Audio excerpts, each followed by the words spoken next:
आज का प्रातः क्लास है 24 जून 1968। Today's morning class is dated 24th June 1968. ज्ञान की भी यात्रा है। There is a journey of knowledge और याद की भी यात्रा है। and there is also a journey of remembrance. ज्ञान की यात्रा कब पूरी होती है? When does the journey of knowledge finish?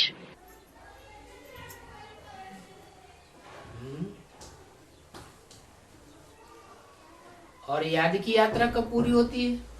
And when does the journey of remembrance finish?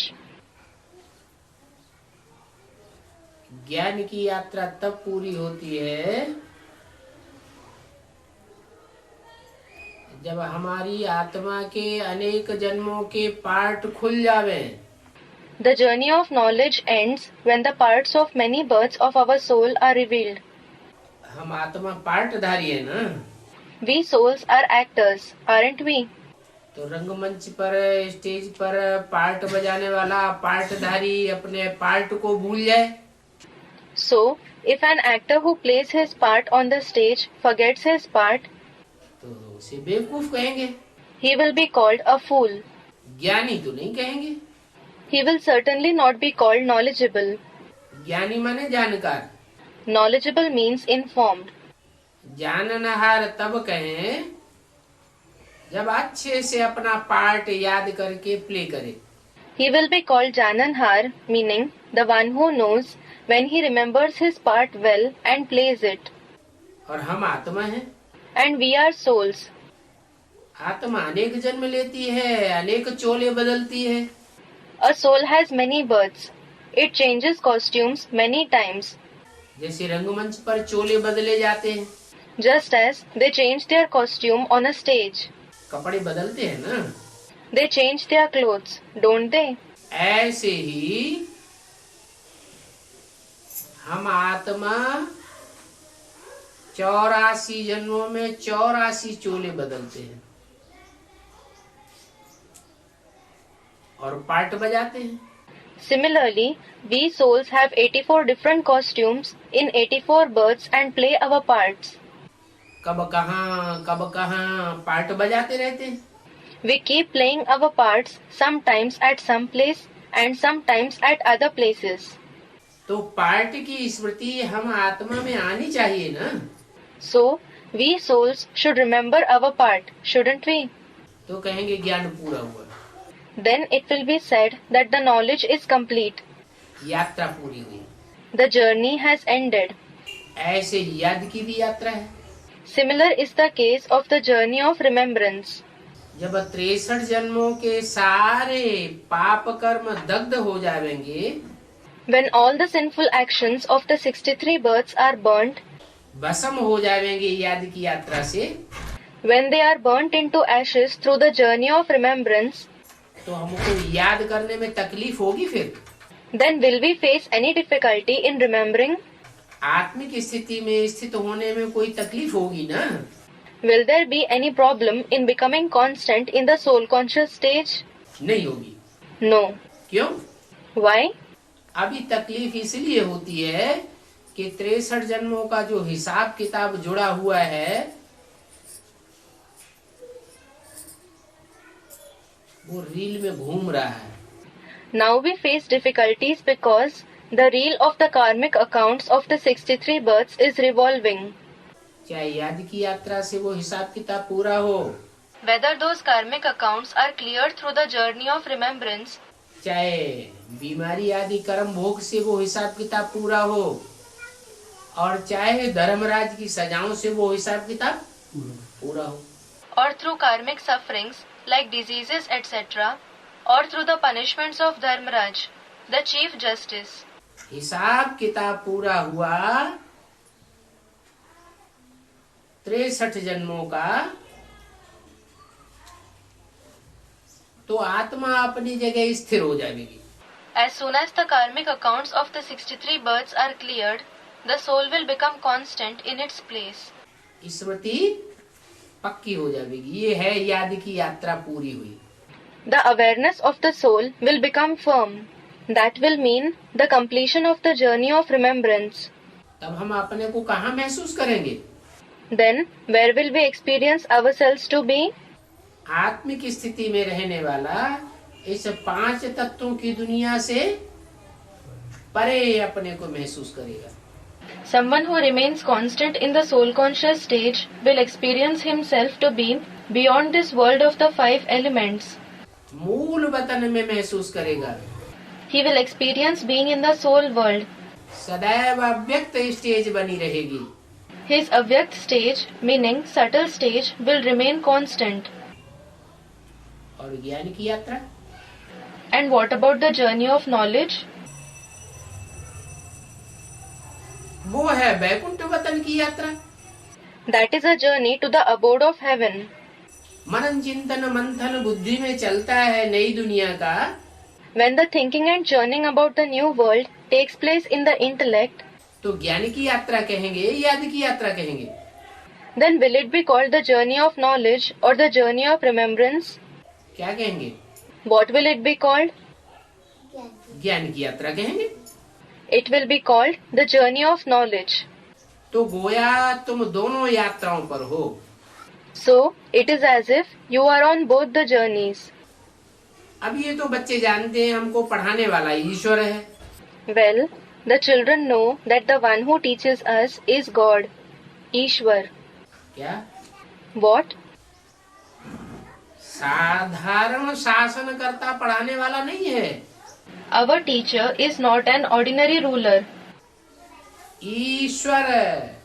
Ishwar. ईश माने शासन करने वाला, Ish means ruler. वर माने श्रेष्ठ। Var means highest. दुनिया में जितने भी शासन करने वाले शासन करता हुए हैं, उन सब में श्रेष्ठ शासन करता है। Among all the rulers who have ruled, he is the highest ruler in the world. History में जो शासन करता हुए हैं वो तो बहुत कड़े होते थे। The rulers mentioned in history used to be very strict. सूली पर भी चढ़ा देते थे। They used to even hang people. कोई बात न माने फांसी की सजा या देश निकाला या कुछ भी कर दे। If someone did not obey them, they used to give the punishment of being hanged to death or banishment or anything else. और यहाँ ईश्वर कैसा शासन करता है? And how does God rule here? 70 साल से ऊपर हो गए। More than 70 years have passed. वही बातें बार बार बोलते हैं। He speaks the same thing again and again. Direction देते हैं, बच्चे ऐसा करो ऐसा करो। He gives directions. Children, do this, do that. और बच्चे भूल जाते हैं। And the children forget. तो भी बाप दंड देते हैं क्या तुरंत? Even so, does the father punish them immediately? नहीं, प्यार से बैठ पढ़ाते हैं। No, he sits and teaches them affectionately. तो हमको पढ़ाने वाला श्रेष्ठ ते श्रेष्ठ शासन करता है। So, our teacher is the highest ruler. उसको ईश्वर कहा जाता है। He is called God. उस ईश्वर की तुमको अभी मत मिलती है। Now you receive the directions of that Ishwar. 2500 वर्ष की हिस्ट्री में In the history of 2500 years, राजाएं अपनी डायरेक्शन निकालते थे, the kings used to give their directions. अपनी अपनी मत देते थे। They used to give their own opinions. जैसा जैसा जो राजा आया वैसी उसने अपनी भाषा चलाई दी। Whatever kind of king came on the throne, he started a language of his own. प्रजा को वो भाषा बोलनी पड़े। The subjects had to speak that language. तो अभी तुमको ईश्वरीय मत मिलती है। So now you receive the directions of God. श्रेष्ठ ते श्रेष्ठ मत है। They are the highest directions. बाद में अर्थात पीछे तुमको मिलेगी कौन सी मत है? Later on, which directions will you receive? अरे इसी संगम युग में पीछे के हिस्से में कौन सी मत मिलेगी? Arey, In this very confluence age, in the later part of it, which directions will you receive? अरे ईश्वर सन 36 तक भी रहेगा क्या? Are, will God remain here even till the year 2036? है? है? Someone said divine directions. दैवी मत मिलेगी. You will receive divine directions, meaning from deities. ईश्वर तो तब तक इस सृष्टि पर है, God is present in this world until जिसको हम ईश्वर कहते हैं, वो तो शिव है ना, जन्म मरण के चक्र से न्यारा. the one whom we call God is Shiv, isn't he? He is beyond the cycle of birth and death. उसकी मत तब तक है जब तक ये उसकी पढ़ाई पढ़ने वाला पहला पेयर तैयार नहीं होता है. He is giving directions until the first pair which studies his knowledge becomes ready. वो आता ही है नर से नारायण, नारी से लक्ष्मी प्रवृत्ति मार्ग स्थापन करने के लिए. He comes only to transform a man to Narayan and a woman to Lakshmi, to establish the household path. तो पहली जोड़ी तैयार हुई और उसका काम पूरा हुआ. So, as soon as the first pair is ready, his task will be finished. फिर ईश्वर की मत नहीं मिलेगी. Then you will not receive God's directions. फिर किसकी मत मिलेगी? Then whose directions will you receive? दैवी मत है. ऊंचते ऊंच जो देवता है, जिसकी शास्त्रों में या दुनिया में या किसी व्यक्ति के द्वारा कहीं भी कोई ग्लानि नहीं है. You will receive divine directions.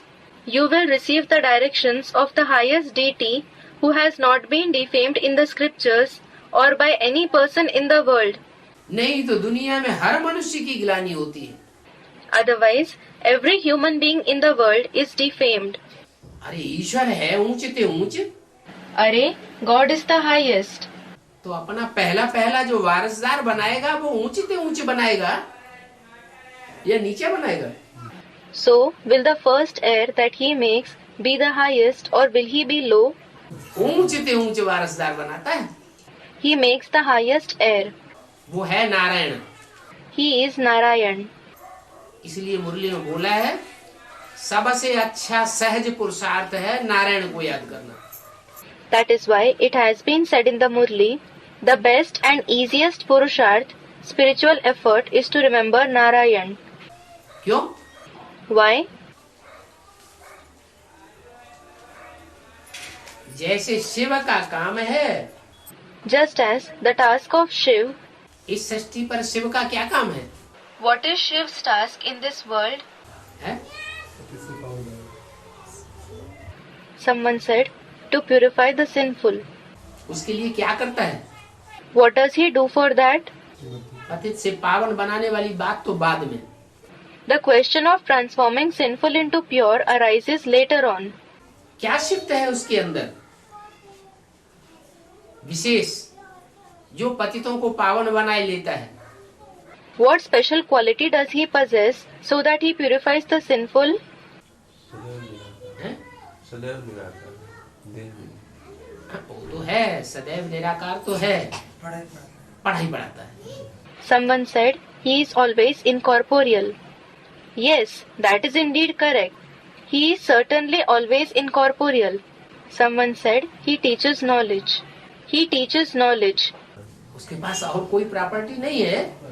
He does not have any other property. क्या है? What does he have? तीनों काल का ज्ञान है. He has the knowledge of all the three aspects of time. तो ज्ञान देता है सत्य ज्ञान सृष्टि का. So, he gives knowledge, the true knowledge of the world.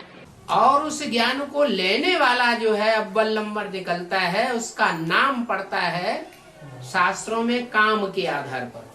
And the number one soul that emerges to obtain that knowledge receives a name in the scriptures according to the task performed. क्या नाम पड़ता है? What name does he receive? नार ion. Nar Ayan. नार माने जल, ion माने घर. Nar means water and Ayan means home. Nepali लोगों को तो ज्यादा पक्का हो जाना चाहिए. It should become firmer in the intellect of the Nepali people, meaning people of Nepal, क्योंकि यहाँ तो यादगार बनी हुई है. because they have a memorial here. क्या? What? तालाब बनाया हुआ है, A lake has been made. उसमें क्षीर सागर में नारायण आराम से लेटा हुआ है। Narayan is lying comfortably in the ocean of milk. कहाँ घर है उनका? Where is his home? है? ज्ञान जल में ही उनका घर है। His home is in the water of knowledge itself. ज्ञान से होती है सदगति, Knowledge leads to true liberation, Sadgati, और याद से होती है गति। and remembrance leads to liberation, meaning Gati. याद करेंगे तो 63 जन्मों के पाप धुल जाएंगे। If you remember the Father, your sins of the 63 births will be washed away. तो आत्मा कहाँ पहुँच जाएगी? Then, where will the soul reach? नीची स्टेज में रहेगी या ऊंची स्टेज में उड़ जाएगी? Will it remain in a lower stage or will it fly in a high stage? ऊंची स्टेज में परमधाम वासी हो जाएगी। It will become a resident of the supreme abode in a high stage. वो तो हुई गति, That is just Gati. और वो गति तो इब्राहिम बुद्ध क्राइस्ट जो भी धर्म पिताएं दूसरे धर्म के हैं वो भी पाते हैं। And the religious fathers belonging to the other religions like Abraham, Buddha and Christ also achieve that liberation. लेकिन वो क्या नहीं पाते? But what do they not achieve? सदगति नहीं पाते। They do not achieve Sadgati. हाँ, सामान्य सदगति तो उनको भी मिलती है एक जन्म की, जो सबको मिलती है। Yes, they too attain an ordinary Sadgati for one birth like everyone attains it. परंतु जो स्पेशल सदगति है अनेक जन्मों की आत्मा की, वो नहीं मिलती। But they do not attain the special Sadgati of many births of the soul. इसका मतलब याद में तो वो भी रहते हैं, It means they also remain in remembrance indeed. गति मिलती है। They achieve the Gati of the soul. आत्मा की गतिवान आत्मा हो जाती है, परमधाम पहुंच जाती है। The soul becomes dynamic. It reaches the supreme abode. लेकिन जो सदगति है वो ज्ञान के आधार पर ही होती है। But there is Sadgati only on the basis of knowledge. बिना ज्ञान के सदगति नहीं हो सकती, Without knowledge, there cannot be Sadgati. और गति नहीं होगी तो सदगति भी नहीं होगी। And if there is no Gati, there will not be Sadgati either. इसलिए शास्त्रों में लिख दिया ऋते ज्ञानान्न मुक्ति। That is why it has been written in the scriptures, Rite Jnanana Mukti. बिना ज्ञान के न मुक्ति हो सकती है न जीवन मुक्ति हो सकती है। Without knowledge, they can neither attain Mukti, liberation, nor Jivan Mukti, liberation in life. परमधामवासी भी आत्मा तब बनेगी जब अपने घर को पहचानेगी। The soul will also become a dweller of the supreme abode only when it recognizes the home. अपने घर में रहने वाले बाप को पहचानेगी। When it recognizes the Father living in our home. तो ज्ञान तो चाहिए ना। So, knowledge is certainly required, isn't it? गति के लिए भी ज्ञान चाहिए और सदगति के लिए भी ज्ञान चाहिए। Knowledge is required for Gati as well as Sadgati. तो पीछे तुमको मिलेगी दैवी मत, So, later on, you will receive divine directions. और अभी मिलती है ईश्वरीय मत। And now you receive the directions of God. और दैवी मत के बाद फिर क्या मिलेगी? And what will you receive after the divine directions? है?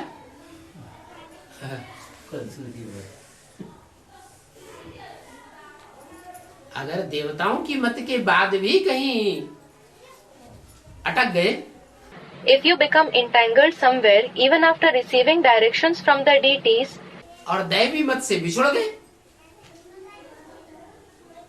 तो फिर कौन सी मत मिलेगी? and if you separate yourself from divine directions, then which direction will you receive? आसुरी मत मिलती है। You receive demonic directions. वो द्वापर युग से उधर ब्राड्रामा में मिलती है। You receive them there in the broad drama from the Copper Age onwards, और यहाँ संगम युग की शूटिंग में भी and here in the Confluence Age shooting also. अगर पढ़ाई पढ़ते पढ़ते माया ने हिला दिया अंत समय में, If Maya shook you during the course of the studies in the end, तो अंत मते सुगते हो जाएगी। then as your thoughts in the end, so shall be your fate. ये बात भी किसी को सीधा सीधा कहो, ये आसुरी मत है, तो बिगड़ जाते हैं। This is demonic direction. If you just say this directly to someone, they become angry. 3 मतें हो गई। ईश्वरीय मत, सुर मत, आसुर मत। There are 3 kinds of directions: the directions of God, divine directions, and demonic directions. ऊंचते ऊंचे ईश्वरीय मत। The highest directions are the directions of God. फिर है इस सृष्टि पर, इस दुनिया में अगर रहना है, Then, if you have to live in this world, 5000 वर्ष की सृष्टि है ना, the world is 5000 years old, isn't it? इस सृष्टि में अगर रहना है अच्छे से, तो ऊंचते ऊंच मत है दैवी मत। If you have to live in this world properly, then the highest directions are the divine directions. और फिर है आसुरी मत। अगर वहां से गिरे, जो ऊंचते ऊंच देवता है Narayan, And then there are the demonic directions. If you fall from there, from the directions of the highest deity Narayan, और वहां से अगर भ्रष्ट हुए, and if you lose your way from there, और कोई दूसरे की मत पकड़ ली, if you catch hold of the directions of someone else, तो जो नर नारायण है उससे नीचा कौन है इस सृष्टि पर? then who is lower than the Nar Narayan, meaning the one who becomes Narayan from a man in this world? अरे कोई है कि नहीं? Arey, is there anyone lower than him or not? Student, human beings. अरे सतयुग का पहला नारायण नहीं है? Huh. Arey, it is the first Narayan of the golden age, is he not? ऊंचते ऊंचे नारायण है संगम युगी, नर से नारायण बनने वाला। उसके बाद The highest one is the confluent sage Narayan, the one who transforms from a man to Narayan. And after him, फिर अगला नंबर पड़ता है सतयुग का Narayan. the next number is of the golden age Narayan. तो सतयुगी नारायण की अगर मत पर चल गए, So, if you follow the direction of the golden age Narayan, माने कृष्ण वाली आत्मा का पल्ला पकड़ लिया, meaning if you cling on to the soul of Krishna for support, और वहां तक ही रहे, तो जो बीके वालों की जो गति है वही गति होगी या उससे ऊंची गति होगी? and if you remain limited only to that extent, then will you attain a fate like that of the BKs, or will you achieve a fate higher than them? वही गति। You will attain the same fate. फिर BK वालों में भी जो अव्वल ब्रह्मा को follow करने वाले हैं और किसी को मानने वाले नहीं है, Then, even among the BKs, those who follow the number one Brahma and do not accept anyone else, क्योंकि मुरली में तो बोला है because it has indeed been said in the Murli कि कर्मों में ब्रह्मा को फॉलो करना है और डायरेक्शन बाप का मानना है। that you have to follow Brahma's actions and accept the directions of the Father. तो मूल बात क्या हुई? So, what is the main thing? कोई डायरेक्शन बाप का माने, हाँ बात तो सही है। If someone accepts the directions of the Father, yes, this is true. बाबा की बात सही है, What Baba says is true. माने, He accepts it, जाने भी, समझे भी, knows it, as well as understands it, दूसरों को समझाए भी, and also explains it to the others, लेकिन फिर प्रैक्टिकल जीवन में चले नहीं, but does not follow it in his practical life. तो नहीं चला तो रिजल्ट क्या होगा? So if he did not follow it, then what will be the result? है? फेल होने वालों की लिस्ट में चला जाएगा या पास होने का आ जाएगा? Will he go into the list of those who fail, or will he be called the one who passes? है? फेल होने वालों की लिस्ट में चला जाएगा। He will go into the list of those who fail. रुद्रमाला पहले तैयार होती है, The Rudramala The rosary of Rudra is prepared first. है शिव की माला। It is indeed Shiv's rosary. क्या? What? शिव बाप के बच्चों की माला है। It is the rosary of the children of the Father Shiv. लेकिन प्रैक्टिकल जीवन में But in the practical life, fail है धारणा में या पास है? do they fail in dharana, practice of virtues, or do they pass? है? फेल है। क्यों फेल है? They fail. Why do they fail? Fail क्यों है? Why do they fail? क्योंकि जो प्योरिटी की फर्स्ट धारणा है, It is because the first practice of purity, वो प्योरिटी की फर्स्ट धारणा जो बाबा के बच्चे हैं राजा बनने वाले, Baba's children who become kings break that first practice of purity. बाबा की प्रॉपर्टी क्या है? What is Baba's property? जन्म जन्मांतर की राजाई। Kingship for many births. दूसरे धर्म पिताएं तो राजा नहीं बनाते हैं, Other religious fathers do not make kings, लेकिन बाप आकर राजाई की पढ़ाई पढ़ाते हैं और राजा बनाते भी हैं। but the Father comes and teaches the knowledge of kingship and makes us kings as well. राजघराने में जन्म भी मिलता है, जैसा पुरुषार्थ करे नंबरवार पुरुषार्थ अनुसार। We also receive birth in the royal clan according to our purusharth, spiritual effort, number wise, meaning with a higher or lower position. तो जन्म तो मिला, So, we did receive the birth. राजा तो बने, We did become the kings. लेकिन अंजाम अंत में राजाओं का क्या होता है कलयुग में आकर? But what is the fate of the kings in the end, after coming in the Iron Age? क्या होता है? What happens? यूनिटी में रहते हैं या डिसयूनिटी हो जाती है? Do they remain in unity or does disunity appear? Someone said, disunity takes place. क्यों? Why? प्योरिटी खंडन कर लेते हैं, They break the purity. Purity में रह नहीं पाते, They are unable to remain pure. Impurity में आ जाते हैं और यूनिटी तोड़ते रहते हैं, They become impure and keep breaking the unity. निर्धन के बन जाते हैं। They become orphans. तो जो निर्धन के बन गए उनका अंजाम ये हुआ कि सबसे नीचे गिरते हैं। So, the fate of those who became orphans is that they fall down the most. क्या? सबसे जास्ती नीचे वो गिर जाते हैं। What? They experience the maximum downfall. तो ईश्वरीय ज्ञान तो लिया, So, they did obtain the knowledge of God, लेकिन प्रैक्टिकल जीवन में धारण नहीं की। but they did not use it in the practical life. हाँ, इतना है कि ईश्वर के बच्चे बनते हैं तो उनको घाटा नहीं होगा। Yes, what is sure is they have become God's children, so they will not suffer any loss. क्यों? Why?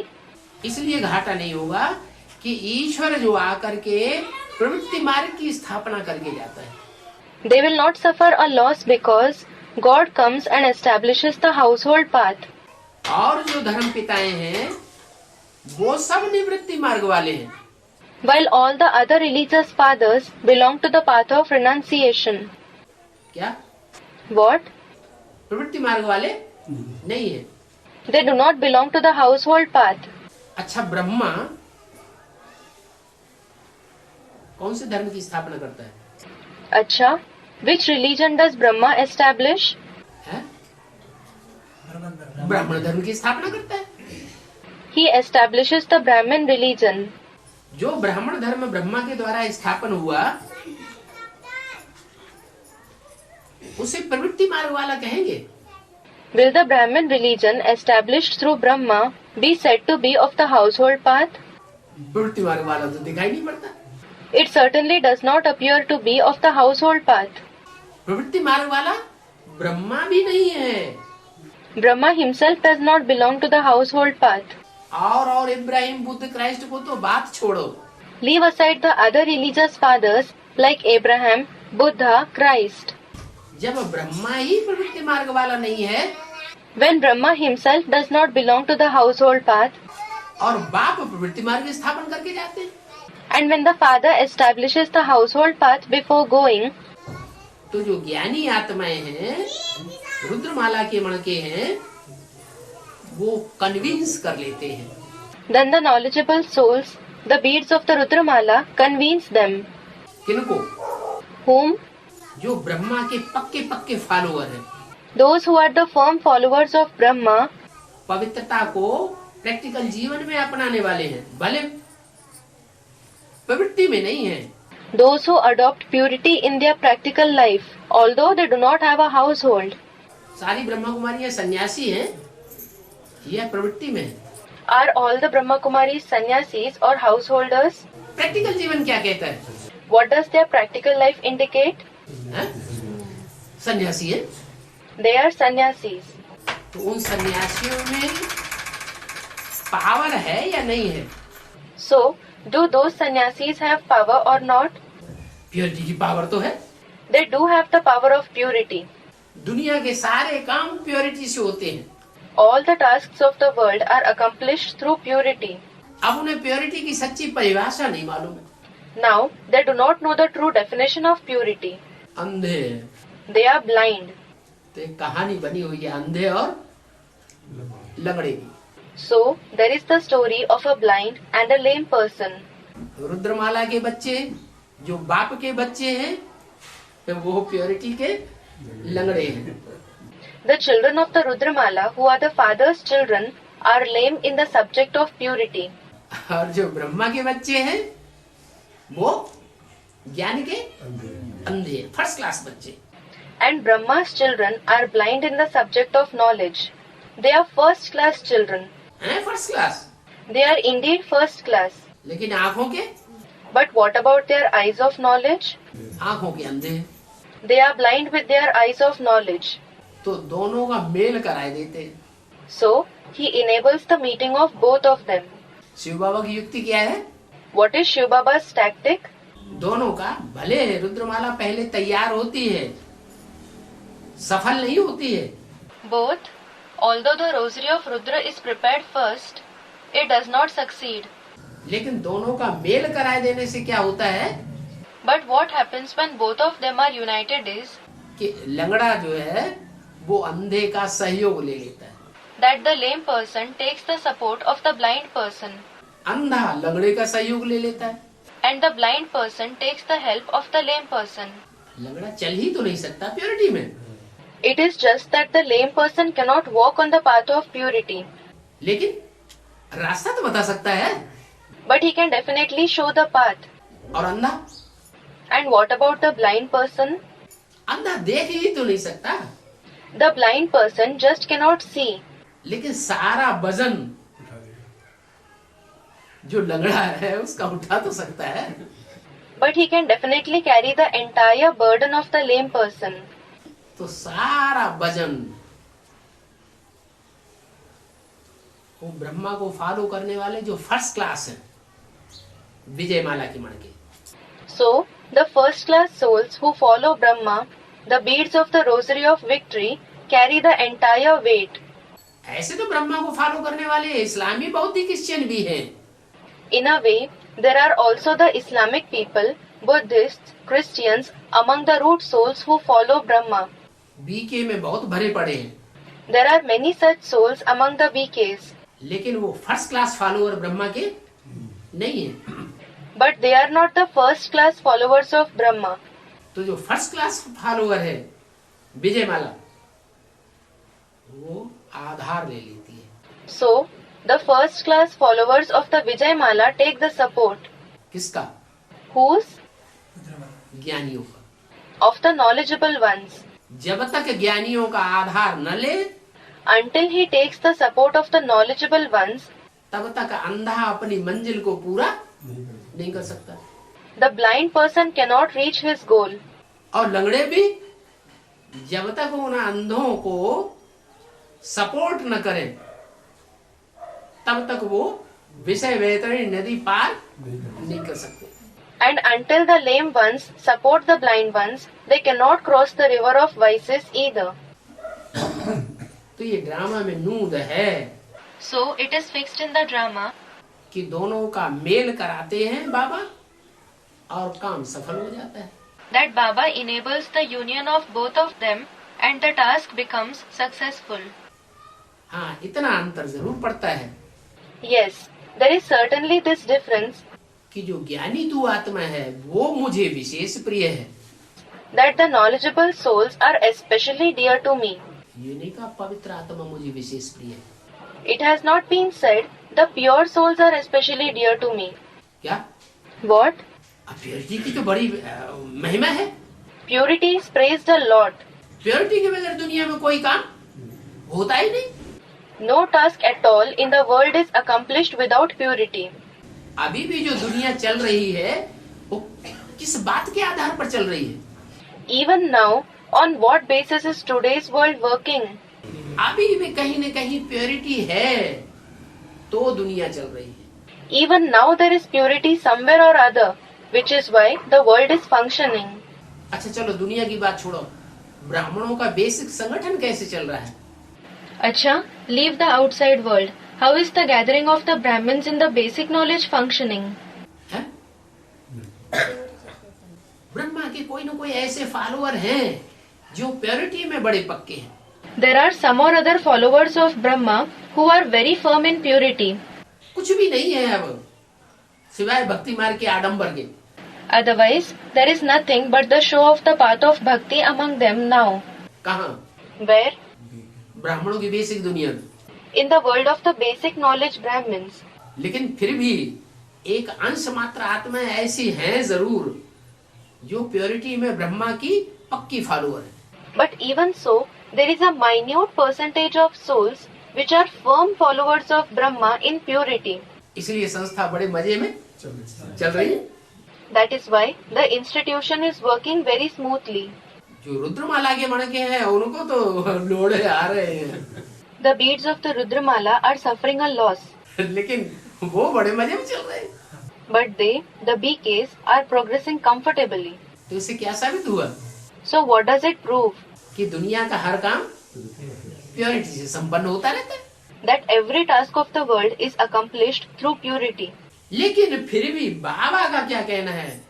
Even so, what does Baba say? Pure पवित्र आत्मा मुझे प्रिय है या ज्ञानी तू आत्मा मुझे विशेष प्रिय है? Do I like the pure soul or do I especially like the knowledgeable soul? सिर्फ प्रिय नहीं, विशेष प्रिय है। They, meaning the knowledgeable souls, are not just dear, but especially dear. क्या? What? साधारण प्रिय नहीं है, विशेष प्रिय है। They are not ordinarily dear, they are especially dear. माने विजयमाला विशेष प्रिय नहीं है। It means that the Vijayamala is not especially dear. Practical जीवन में पवित्रता को धारण कर लेते हैं लेकिन ज्ञान नहीं है। They do imbibe purity in the practical life, but they do not have knowledge. पवित्रता किसे कहा जाता है सच्ची? वो बुद्धि में बात उनके बैठ ही नहीं है। It has not sat in their intellect what is called real purity. अगर वो बात बुद्धि में बैठी हुई हो तो रुद्रमाला के सामने जो वो अड़चने डाल रहे हैं, If that had sat in their intellect, then the obstacles that they are creating, दीवारें खड़ी कर रहे हैं, the walls that they are erecting in the path of the Rudramala, saying, अरे ये अपवित्र हैं, अपवित्र हैं, अपवित्र हैं, ये बड़े पतित हैं, बड़े पतित हैं, बड़े कामी हैं, Arey, they are impure, they are impure, they are impure, they are very sinful, they are very sinful, they are very lustful, बंदरों के सरताज हैं। they are the heads of the monkeys. ये बात कभी न कहें। They would never speak like this. तो ये ज्ञान उनकी बुद्धि में जब गहरा बैठता है So, they will never say this when this knowledge sits in their intellect deeply. कि सच्ची प्रवृत्ति मार्ग जो है वो कीचड़ में रहते हुए भी कमल के समान जीवन होना चाहिए। When they understand that the true household path is that the life should be like a lotus even while living in mud. जिसकी पूजा बहुत होती है संसार में। The one who is worshipped a lot in the world. कौन है जिसकी पूजा होती है? Who is worshipped?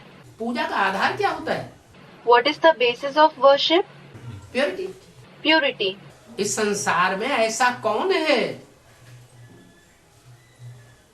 जो ऐसी प्योरिटी धारण करता है 100%, Who imbibes 100% purity in this world? जिसके मंदिर दुनिया में सबसे जास्ती बने हुए हैं? The one whose maximum number of temples are built in the world? कौन है? Who is it? Someone said Shankar. Shankar नहीं Not Shankar. है? हैं? शंकर नहीं, शंकर की तो मूर्ति होती है। Not Shankar. There is just the idol of Shankar. Shiv. Someone said Shiv. Shiv. Shiv जो है वो बाबा है। The one who is Shiv is Baba. क्या? What? शिव पिता की नहीं पूजा होती है। The father Shiv is not worshipped. बिंदु की पूजा नहीं होती है। A point is not worshipped. पूजा किसकी होती है? Who is worshipped? बड़े रूप की पूजा होती है या छोटे रूप की पूजा होती है? Is a big form worshipped or a small form worshipped? बड़े रूप की पूजा होती है, A big form is worshipped. जिसको शिव बाबा कहा जाता है। The one who is called Shiv Baba. बाबा माने साकार और निराकार का mail. Baba means the combination of the corporeal one and the incorporeal one. उसकी पहली यादगार सोमनाथ मंदिर है। Its first and foremost memorial is the temple of Somnath. Somnath is a temple dedicated to Shiv in Gujarat, India. Somnath मंदिर में जो लिंग था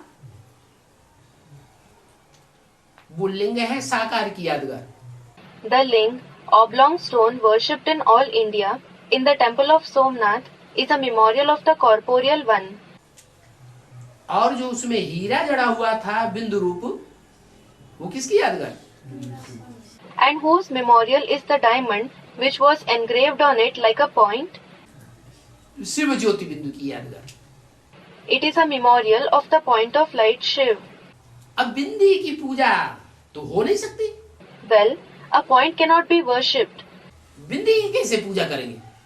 How can a point be worshipped? बिंदी को याद किया जा सकता है, लेकिन पूजा नहीं हो सकती। A point can be remembered, but what about its worship? It cannot be worshipped. पूजा तभी हो सकती है जब वो ज्योति बिंदु साकार में प्रवेश करे।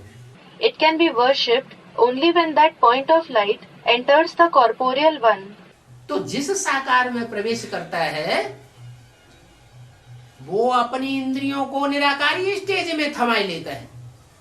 So the corporeal one whom he enters stabilizes his indriya, meaning parts of the body used to perform actions and sense organs, in an incorporeal stage. जो आखिरी स्टेज है पुरुषार्थ की, उस आखिरी स्टेज में ऐसी निराकारी स्टेज बनती है कि वो सदैव ही कीचड़ में पड़ा रहे।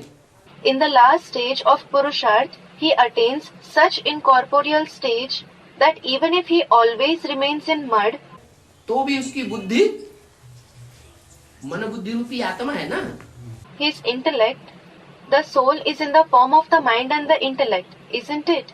कहाँ रहेगी? Where will it remain? परम धाम वासी होके रहेगी। It will be a resident of the supreme abode. तो उसे प्योर कहेंगे, इम्प्योर कहेंगे। So, will he be called pure or impure? और प्योर ही है, He certainly remains pure. क्योंकि मन जिस इंद्रिय के साथ होता है वो इंद्रिय अपना भोग सकती है।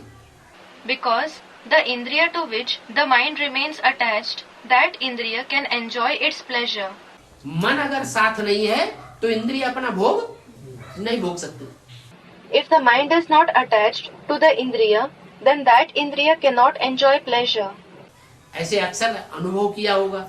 You must have often experienced रास्ते में हम कहीं जाते हैं, हमारी आंखें खुली रहती हैं, that if you go somewhere on a path, your eyes remain open. हैं? आंखें खुली रहती हैं, लेकिन हम ऐसी गहरे याद में होते हैं। The eyes remain open, but you are in such deep remembrance of someone. क्योंकि देहभान की जो याद है ना, वो स्त्री पुरुष का लगाव है। Because the remembrance in body consciousness is an attachment between a woman and a man. महबूबा या महबूब अपने महबूबा की याद में जब खोया हुआ होता है तो सब भूल जाता है.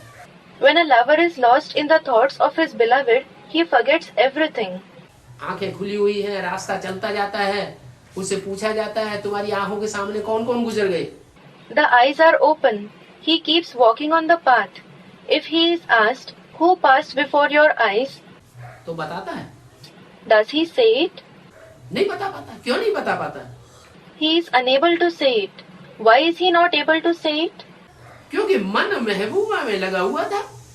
It is because his mind was busy in the thoughts of the beloved. आंखें भले खुली हुई हैं. Although the eyes were open. ऐसे ही और इंद्रियों का भी यही हिसाब है. It is the same case with the other indriya as well. क्या? What? वो चाहे ज्ञान इंद्रियां हो और चाहे कर्म इंद्रियां हो. Whether they are sense organs, Gyanendriya, or Indriya for actions, Karmendriya. अगर कर्म इंद्रियां या ज्ञान इंद्रियां उनके साथ मन साथ नहीं दे रहा है, If the mind is not with the Karmendriya or the Gyanendriya, तो वो अपना भोग ही नहीं सकती. then they cannot enjoy pleasure at all. ये मन इसलिए 11वें इंद्रिय माना जाता है. That is why this mind is considered to be the 11th Indriya. आंखों से दिखाई नहीं पड़ता, इतनी सूक्ष्म इंद्रिय है. It is not visible to the eyes. It is such a subtle Indriya. Vibration बनाने वाली इंद्रिय तो है. It is an Indriya that creates vibrations. और दुनिया जो पलटती है वो वाइब्रेशन से पलटती है या कर्मेंद्रियों से पलटती है. And does the world change through the vibrations or through the Karmendriya? Students, vibrations. जो सतयुग का नारायण होगा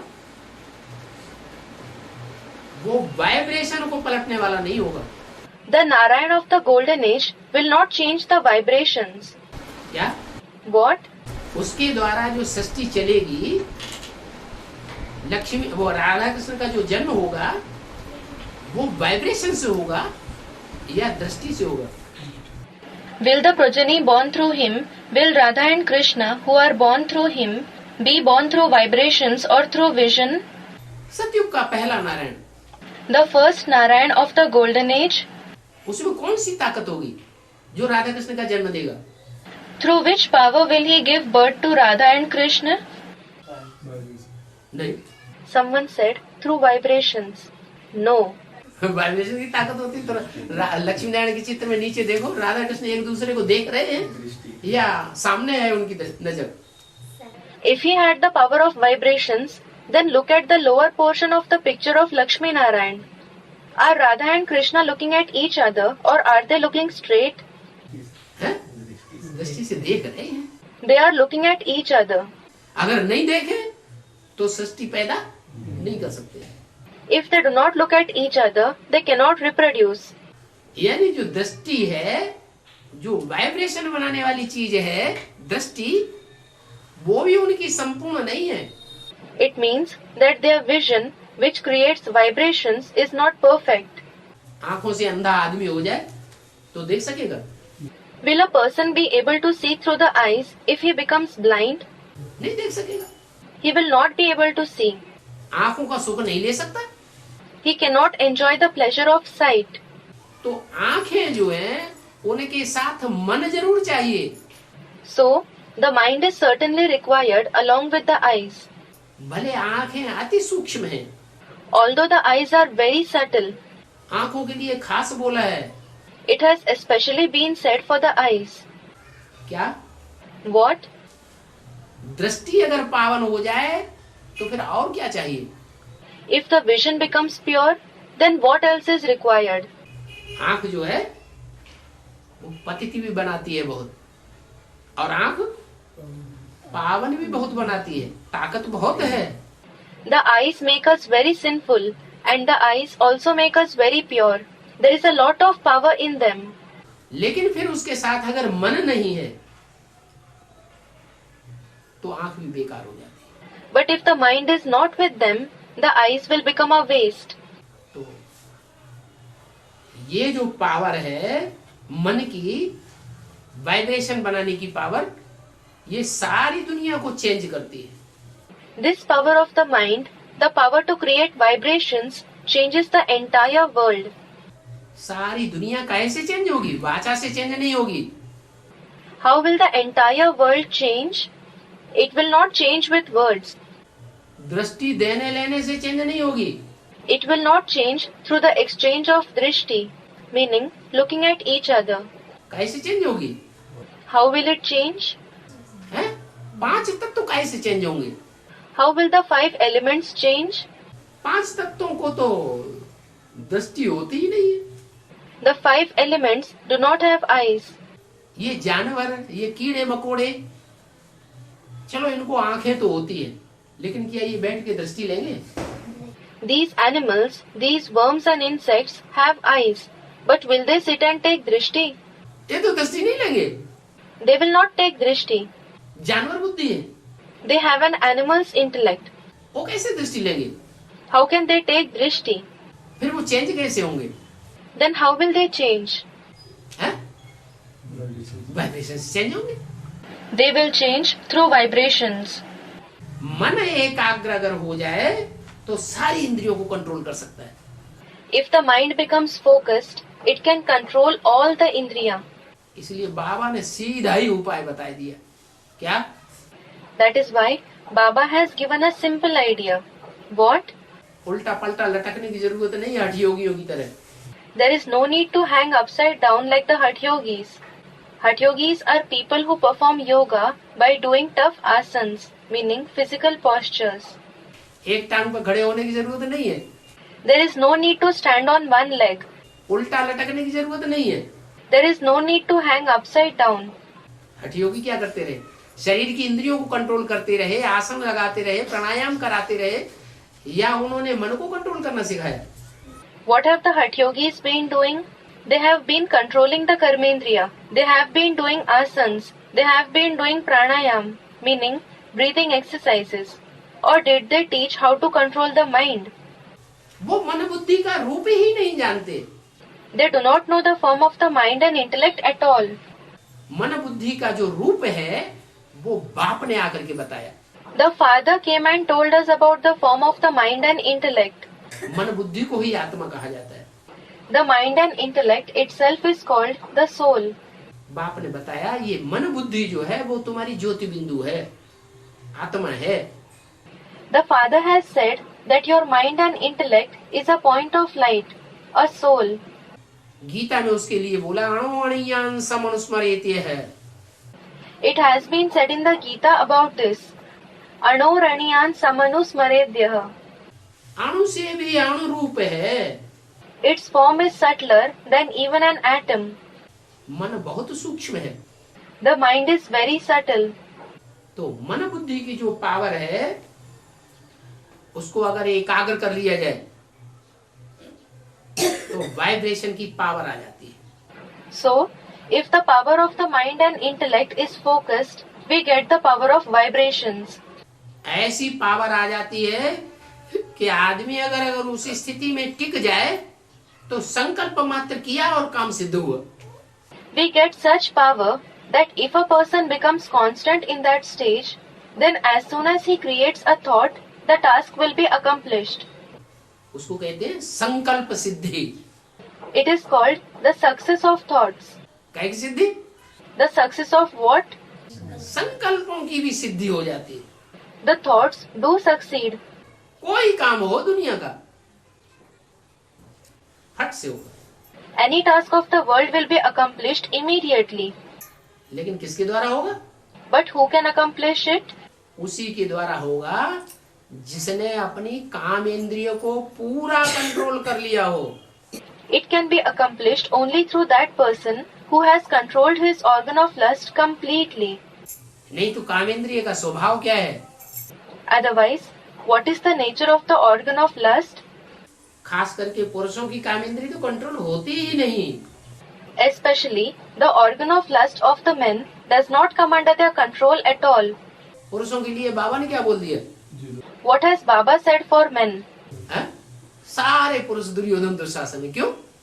All the men are Duryodhan and Dushasan, meaning villainous characters in the epic Mahabharata.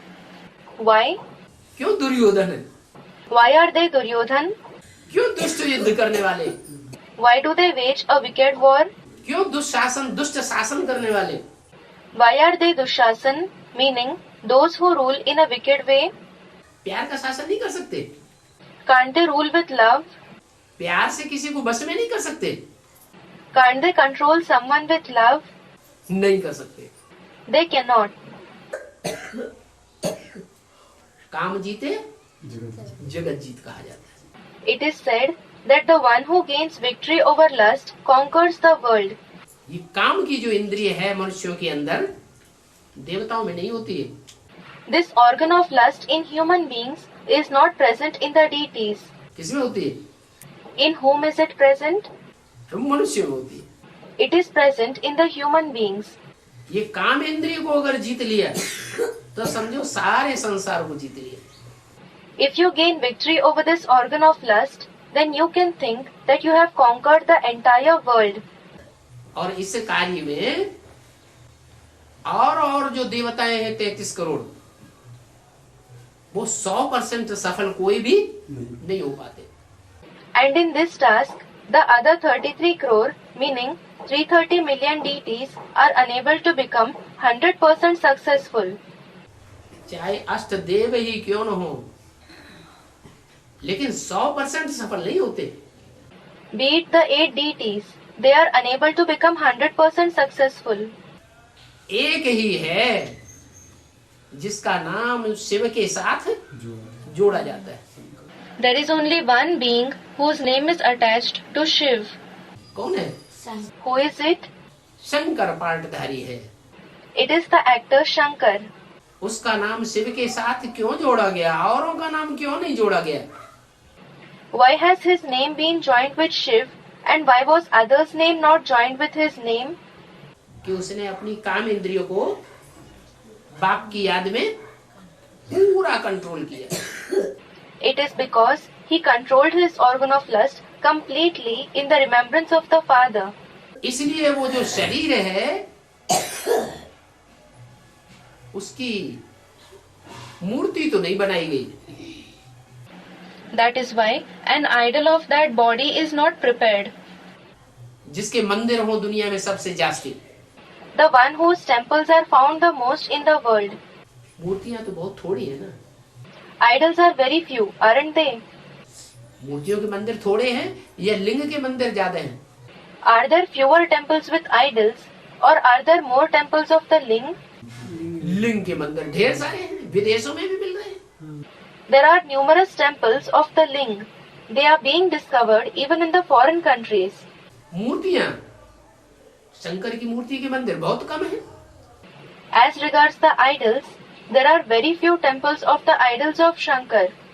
पुराने मंदिरों में शिवलिंग के साथ, जैसे कंपिल में रामेश्वरनाथ मंदिर है, In the ancient temples along with the Shivling, for example, there is the Rameshwarnath temple in Kampil. बहुत पुराना मंदिर है।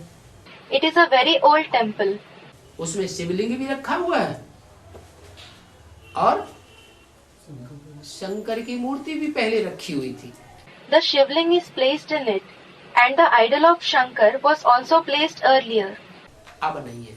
It is not present now. अब हनुमान जी को दिखा दिया। Now they have depicted Hanuman ji. तो पहले जो प्राचीन मंदिर थे उनमें शिव के साथ शंकर की मूर्ति भी रखी जाती थी। So initially, in the ancient temples, Shankar's idol also used to be placed along with Shiv's idol. अभी भी कहीं ऐसे मंदिर हैं। Even now there are such temples at some places. इससे क्या साबित होता है? What does it prove? कि शिव की जो स्टेज है, प्रैक्टिकल स्टेज, वो संपन्न पुरुषार्थ की स्टेज है। It proves that Shiv's stage, the practical stage, is a stage of complete spiritual effort, meaning Purusharth. और शंकर जो याद में बैठा हुआ है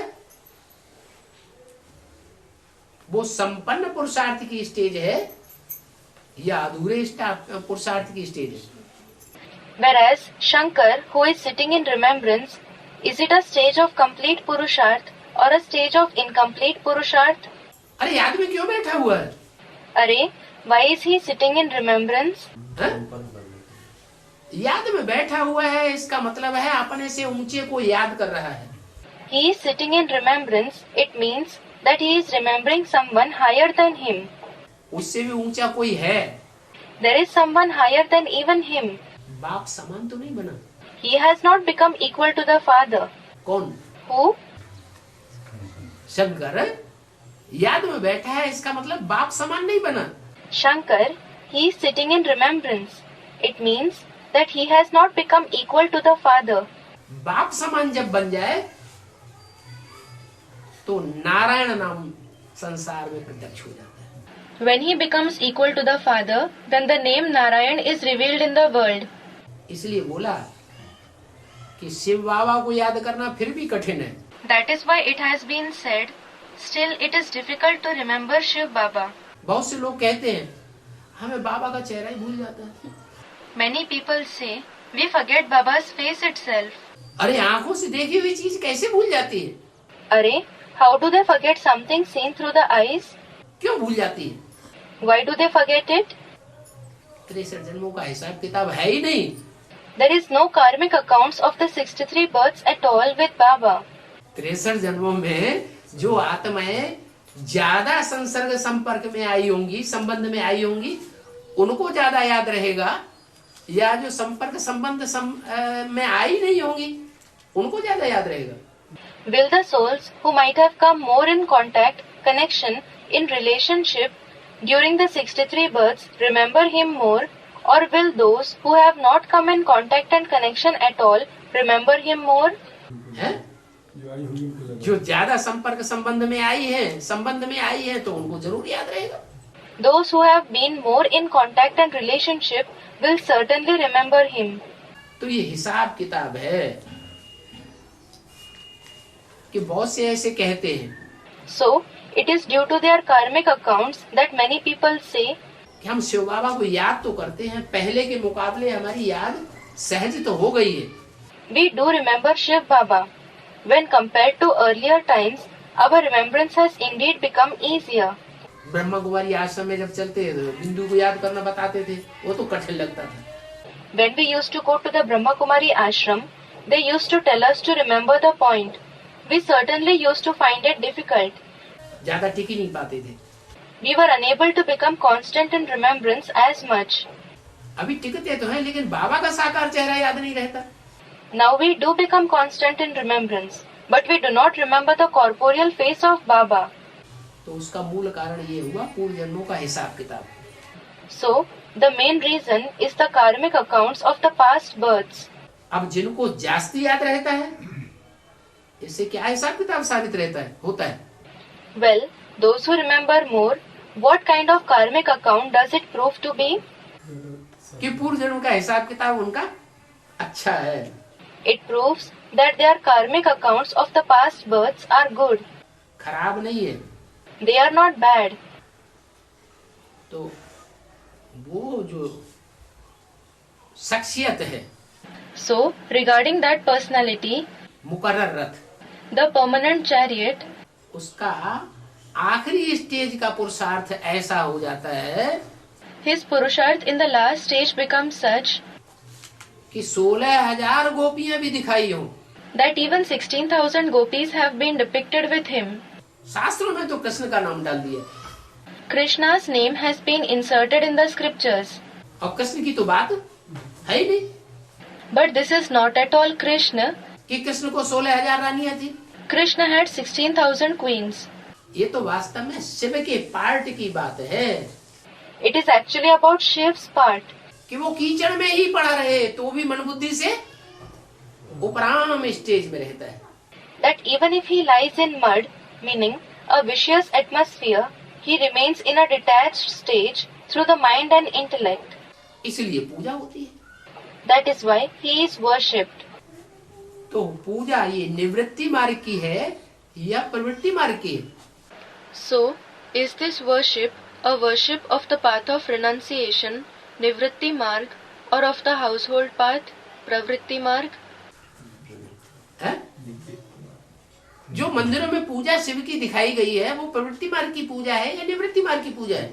The worship of Shiv that has been depicted in the temples, is it a worship of the household path or of the path of renunciation? हैं? प्रवृत्ति मार्ग की पूजा है, फर्स्ट क्लास प्रवृत्ति मार्ग की पूजा है। It is a worship of the household path. It is the worship of the first class household path. ये प्रवृत्ति मार्ग का जो लक्ष्य है ऊंचे से ऊंचा, वो आकर के शिव बाबा ने दिया है और शिव बाबा ने ही समझाया है। Only Shiv Baba has given and has explained the highest goal of the household path on coming. न ऐसा लक्ष्य कोई दे सकता है और न कोई समझा सकता है। Neither can anyone give such a goal, nor can anyone explain it. इसलिए शास्त्रों में कथाएं प्रसिद्ध हैं। This is why stories are famous in the scriptures. क्या? What? काम दहन। The burning of lust. क्या किया? What did he do? काम को भस्म कर दिया। He, meaning Shankar, burned the deity of lust into ashes. जो कामेंद्रिय की रसना है वो ही भस्म कर दे। The pleasure of the organ of lust should be burnt into ashes. तो क्या है? काम का अर्थ होता है इच्छा। So, did Kam, lust, Kam means desire. क्या इच्छा देवताओं की खत्म हो गई? Did the desires of the deities end? देवता कोई इच्छा नहीं करते थे? Didn't the deities used to have any desire? करते तो थे, They did used to have desires. लेकिन जो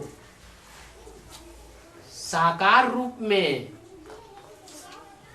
प्रैक्टिकल में जो कर्मेंद्रियां कर्म करती थी और सुख भोगती थी कर्मेंद्रियों से, वो रसना खत्म हो गई।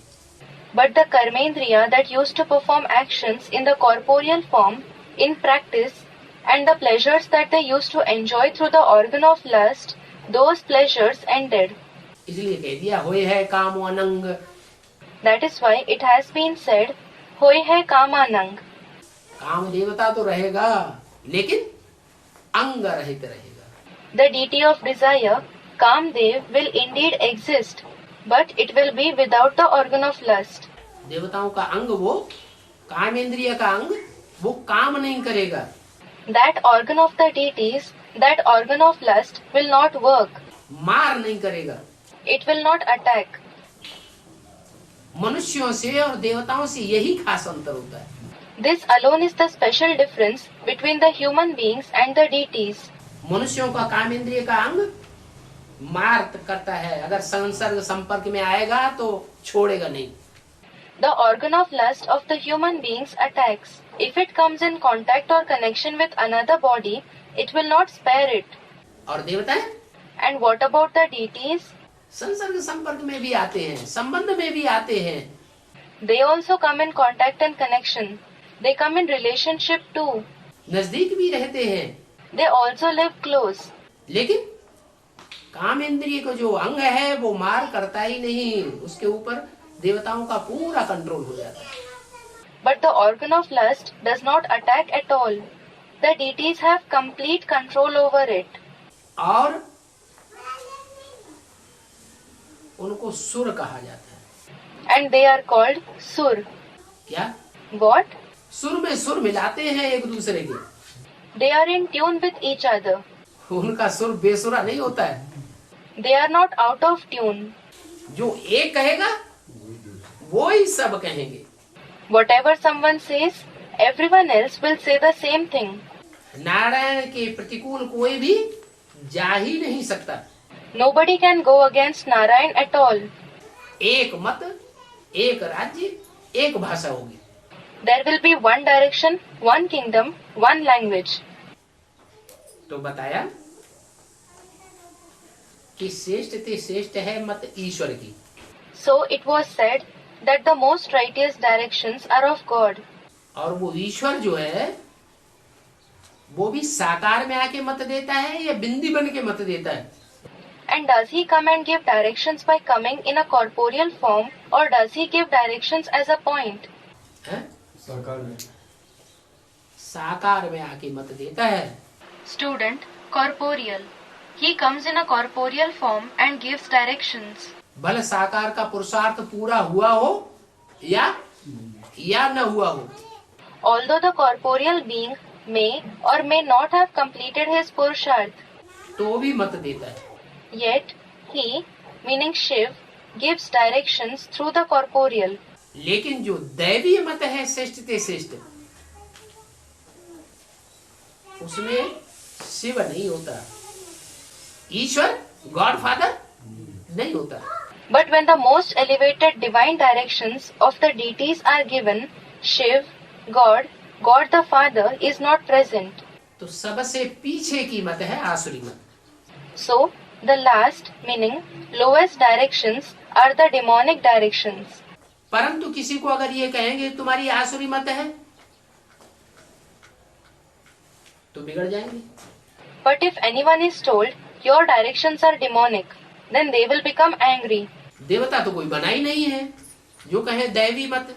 Nobody has become a deity at all to say that their directions are divine. और पांडवों को तो गुप्त ही चलना है। And the Pandavas have to live in secret. क्या What? कि प्रत्यक्ष हो जाए तो भी चलेगा? Or will it be okay even if they are revealed? हैं? चलेगा कि नहीं चलेगा? Will it be okay or not? चलेगा तो, लेकिन थोड़ा कठिन हो जाएगा। It will be okay, but it will be slightly difficult. अगर गुप्त चलते रहेंगे तो सहज रहेगा। If they continue living in secret, then it will be easy.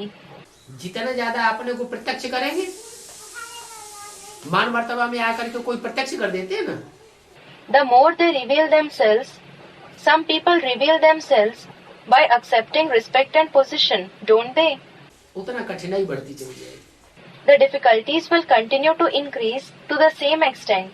तो अंत तक पांडवों को तो गुप्त ही पार्ट बजाना है। So, the Pandavas certainly have to play a secret part till the end. नहीं तो बिगड़ पड़ेंगे। Otherwise, they, the other people, will become angry. जो पांडव हैं वो सीधा सीधा किसी को ना कहें कि हम पांडव हैं तुम कौरव हो। The Pandavas should not tell anyone directly, "We are the Pandavas, you are the Kauravas." हम डायरेक्ट पंडे के बच्चे हैं। We are the direct children of the Panda, guide. हमको पंडा बाप मिला है, सही रास्ता बताने वाला। We have found the father Panda who shows the correct path.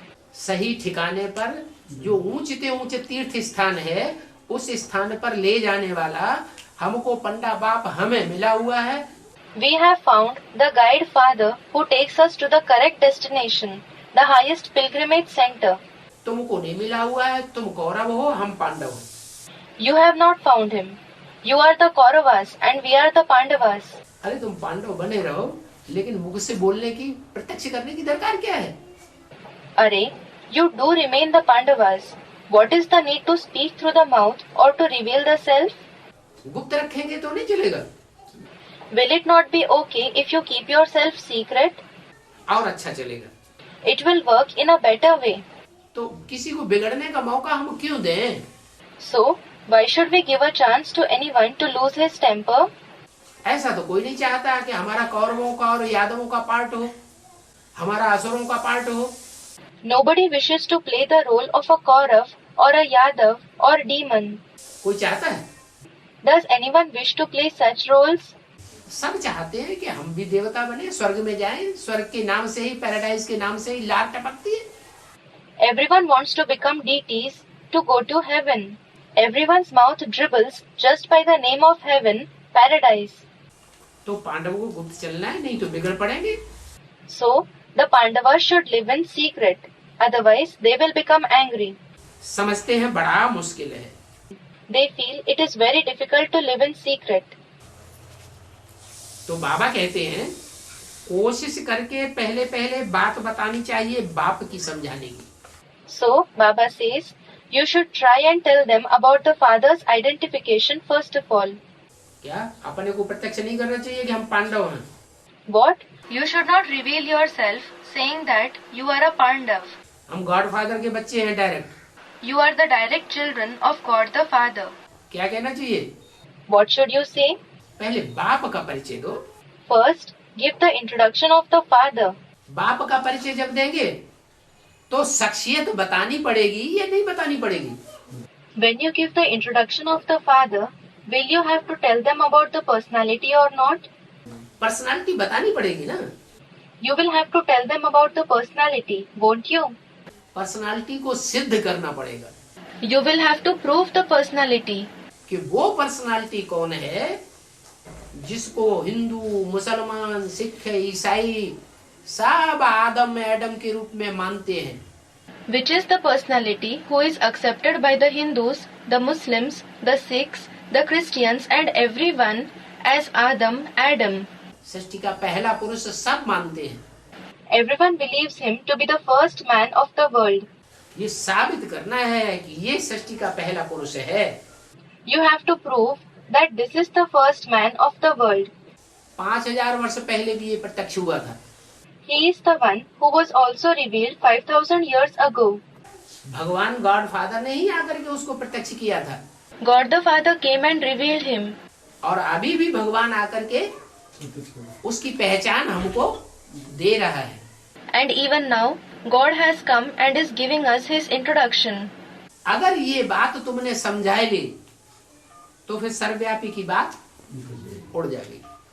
If you explain this, then the subject of omnipresence will vanish. सारी दुनिया इसी बात में भूली हुई है। The entire world is ignorant of this very aspect. किस बात में? Of what? समझते हैं भगवान सर्वव्यापी है। They feel that God is omnipresent. कहीं नहीं मिला दुनिया में तो क्या कहने लगे? When they could not find him anywhere in the world, what did they start saying? हर जगह मौजूद है, जर्रे जर्रे में है। They started saying, he is present everywhere. He is in every atom. बाप की समझाने से तो मनुष्यों की बुद्धि खुल जानी चाहिए। The intellect of the human beings should open up with the explanation about the Father. क्या? What? बाप ने आकर के पहली बात क्या समझाई? What topic did the Father explain first of all on coming? बाप, शिव बाप, बिंदु बिंदु आत्माओं का बाप, उसने आकर के पहली बात क्या सिद्ध कर दी? What topic did the Father Shiv, the Father of the point-like souls, prove first of all on coming? Student said something. हाँ, नहीं वो तो ठीक है। Yes, no, that is all right. आत्मा की पहचान तो दी, लेकिन वो आत्मा की पहचान तुम बिंदु हो, ये कोई स्पेशल पहचान नहीं हुई। He did give the introduction of the soul, but that introduction of the soul, you are a point, is not a special introduction. ये भी बिंदु आत्मा, ये भी बिंदु आत्मा, ये भी बिंदु आत्मा। This one is a point-like soul, as well as the other one is a point-like soul, and the third one is also a point-like soul. क्या? What? बिंदु बिंदु सब स्पेशल पहचान क्या हुई? Everyone is a point. What is the special introduction? नहीं, Someone said he is not omnipresent. No. बिंदु आत्मा ये कोई स्पेशल पहचान इसलिए नहीं है कि पता नहीं लगता है कि ये कौन सी बिंदु है। The point-like soul is not a special introduction because you cannot know which point it is, क्या पार्ट बजाने वाली है? which part this point plays. आत्मा जो पार्टधारी है उसकी स्पेशलिटी का पता चला? Did you come to know of the speciality of the soul, which is an actor? नहीं पता चला। You couldn't know. तो असली पहचान तो आत्मा की भी तब कही जाए जब स्पेशलिटी का पता चले। So, the true introduction of the soul can be said to have been received only when you come to know of the speciality of that soul. तो बाप जो आते हैं, शिव ज्योति बिंदु गॉड फादर, वो पहले किसकी पहचान देते हैं? कौन सी आत्मा की पहचान देते हैं? So, the Father, the point of light Shiv, God the Father who comes, whose introduction does he give first of all? He gives the introduction of which soul? अरे वो भी आकर के अलफ की पहचान देता है। Arey, he too gives the introduction of Aleph when he comes. क्या? What? उसका जो अलफ का पार्ट है वो अलफ क्यों कहा गया? His part is of Aleph. Why was he called Aleph?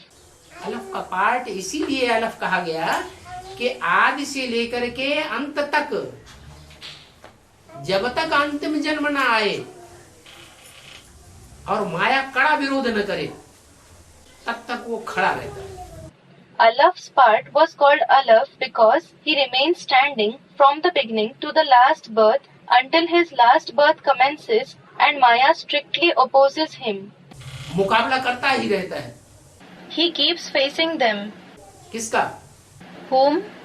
आसुरी मत देने वालों का, असुरों का। Those who give demonic directions, the demons. अंतिम जन्म में तो माया से सारी दुनिया हार खा ही जाती है। The entire world indeed accepts defeat at the hands of Maya in the last birth. जो 8 देवता हैं वो भी हार खा जाते हैं। Even the 8 deities suffer defeat. तो बाप की समझानी अगर तुम कोई को देंगे, So, if you give to anyone the father's introduction, जो बाप ने पहले समझानी दी है, किसकी समझानी दी? which the father has given first of all, whose introduction has he given? अरे बाप ने पहले किसकी समझानी दी? Array, whose introduction has the father given first of all? हाँ? Student, the first father of the world. हाँ, आदि पिता की पहचान। Yes, he gave the identification of the first father, Adi Pita. अलफ की पहचान दी बाप ने।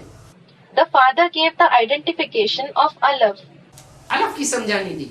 He gave the explanation of Alaf. पहले अलफ समझाओ। First of all, explain about Alaf. तो बाप की पहचान से तो मनुष्यों की आंखें खुल जानी चाहिए। So, people's eyes should open up with the introduction of the father. जबकि तुम तो इस बात को सिद्ध करके बतलाते हो। Because you tell them this fact by proving it. क्या? What? कि अलफ का पार्ट किसका है? तुम सिद्ध करते हो। दुनिया में कोई सिद्ध नहीं कर सकता है। Who plays the part of Alaf? You prove it. Nobody else in the world can prove it. बाप आकर के जो हम समझाने देते हैं, उस समझाने के आधार पर हम सिद्ध कर सकते हैं कि ये बाप का पार्ट है और कोई भी बाप का पार्ट नहीं हो सकता। We can prove it with the explanation that the father gives on coming. This is the one who plays the father's part and no one else can play the father's part. Krishna भगवान तो है ही नहीं। Krishna is certainly not God. क्या? What?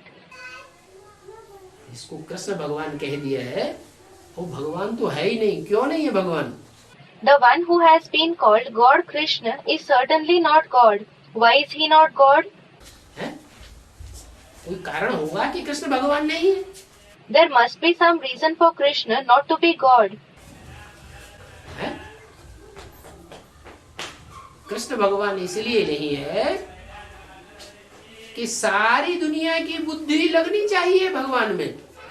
Krishna is not God because the intellect of the entire world should be focused on God. तो क्या सारी दुनिया कृष्ण को याद करती है? So, does the entire world remember Krishna? Christian मुसलमान कृष्ण को याद करते हैं क्या? Do the Christians, the Muslims remember Krishna? नहीं करते। They don't. लेकिन सारी दुनिया जो है वो अंत समय में जो भक्ति मार्ग में भी भारतवर्ष में गायन चल रहा है। But in the end, the entire world, even in the path of devotion, meaning bhakti, the praise is famous in India. जब मरते हैं तो अंत समय क्या कहते हैं? What do they say in the end when people die? Ram नाम सत्य।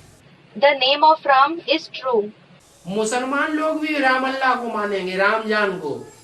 Even the Muslims will accept Ramallah, Ramjan. Ramallah is the name of a place populated by Muslim people. Ramjan is a festival celebrated by the Muslims. क्या? What? जो विधर्मियों में सबसे powerful धर्म है दुनिया का।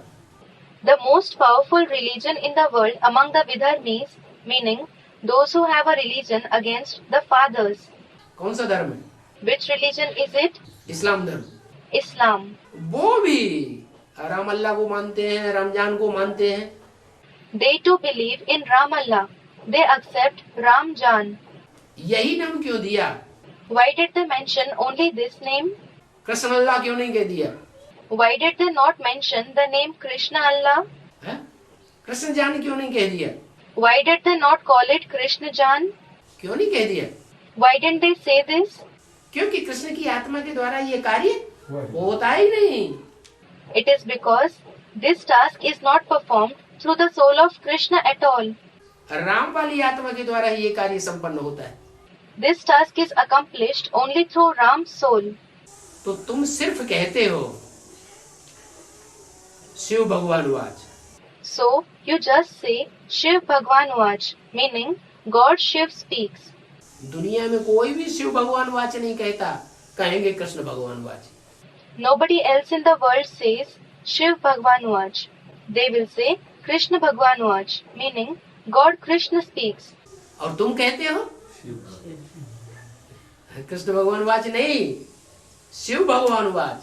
And you say, you don't say Krishna Bhagwan Vach, you say Shiv Bhagwan Vach. Shiv का नाम कृष्ण के साथ नहीं जोड़ा जाता। Shiv's name is not joined with Krishna's name. किसके साथ जोड़ा जाता है? With who is it joined? Shiv का नाम शंकर के साथ ही जोड़ा जाता है।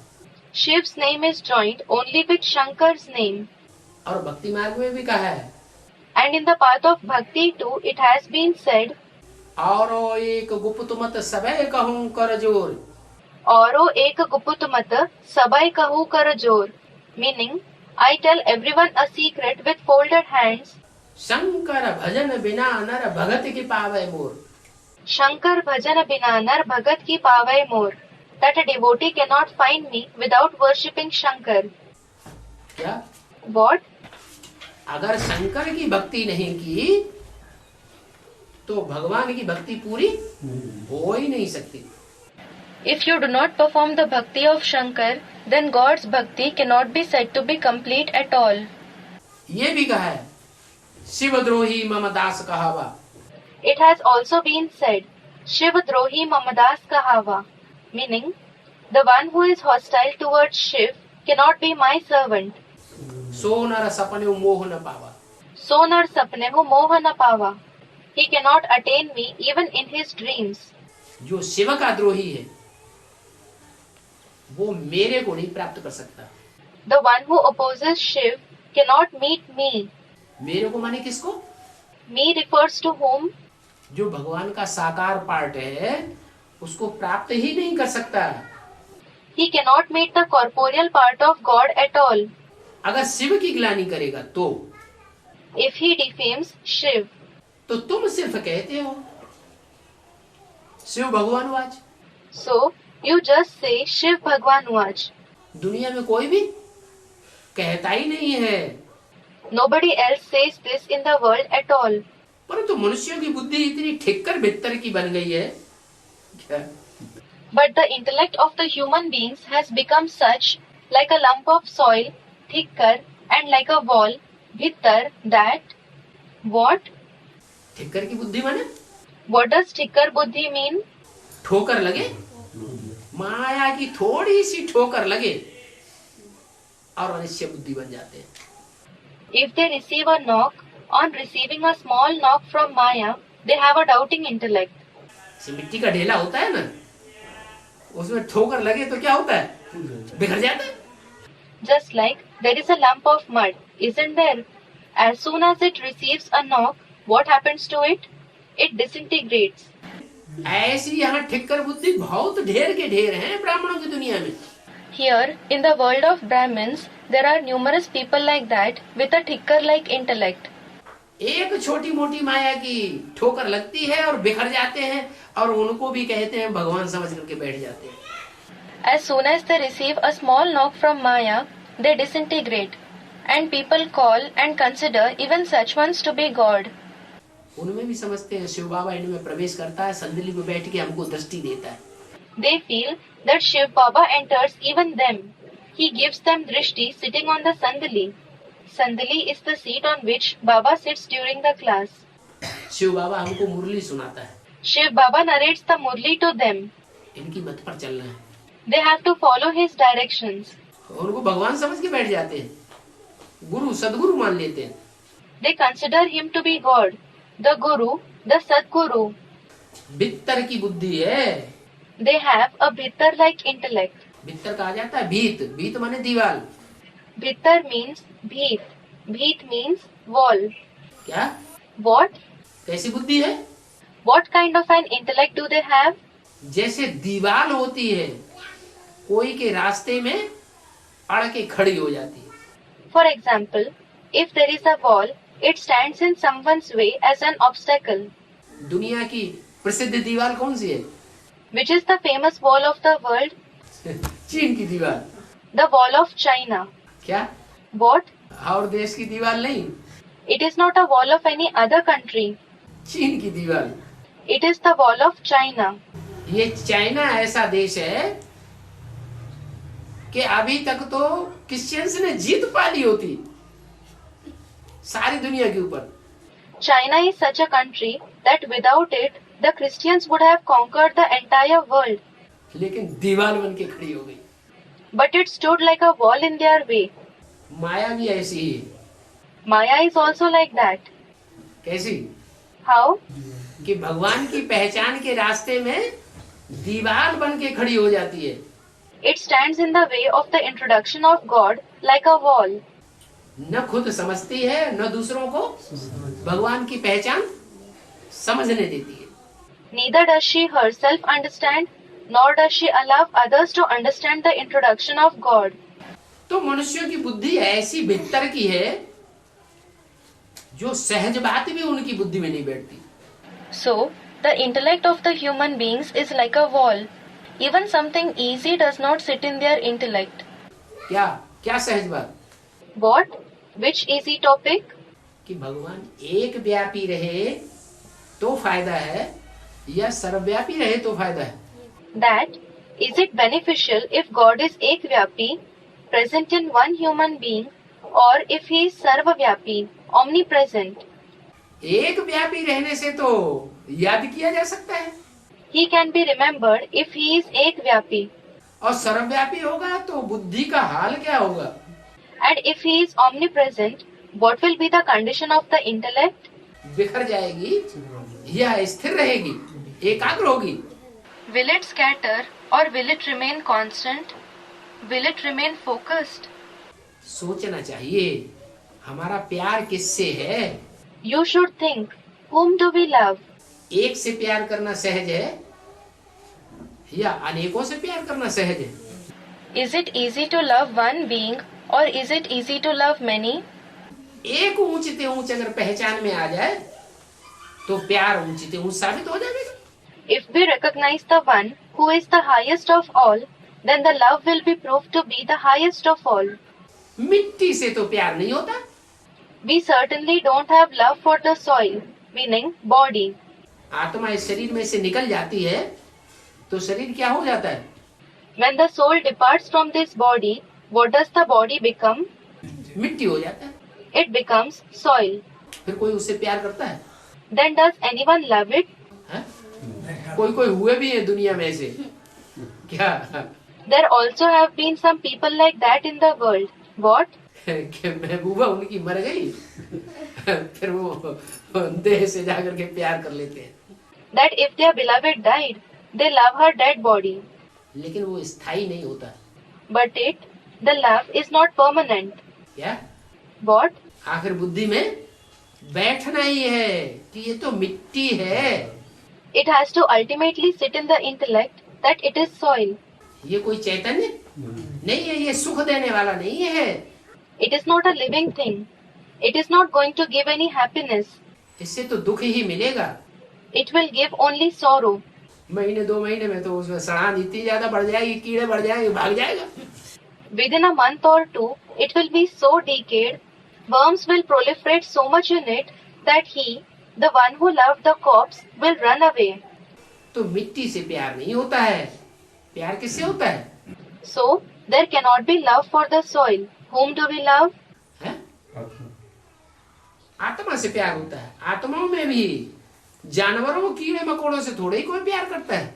We love the soul. Even among the souls, no one loves animals, worms and insects. करेगा भी तो स्थायी नहीं रहेगा. Even if someone does, it will not remain constant. किससे प्यार करता है? Whom do we love? मनुष्य मनुष्यों से प्यार करता है. A human being loves a fellow human being. मनुष्यों से जो प्यार करता है उसमें भी एंटी सेक्स चाहिए. The opposite sex is required in the love that human beings have. जो एंटी सेक्स है और शरीर का परिवर्तन होता है। The opposite sex involves the difference in the body. आकर्षित करता है। It attracts. स्त्री चोला पुरुष को आकर्षित करता है, पुरुष चोला स्त्री को आकर्षित करता है। A female body attracts the male. A male body attracts the female. तो आत्मा से प्यार है या मिट्टी से प्यार है? So, is there love for the soul or the soil? आत्मा से प्यार होता है। There is love for the soul. The body is an instrument. अच्छा, Om Shanti. Acha, Om Shanti.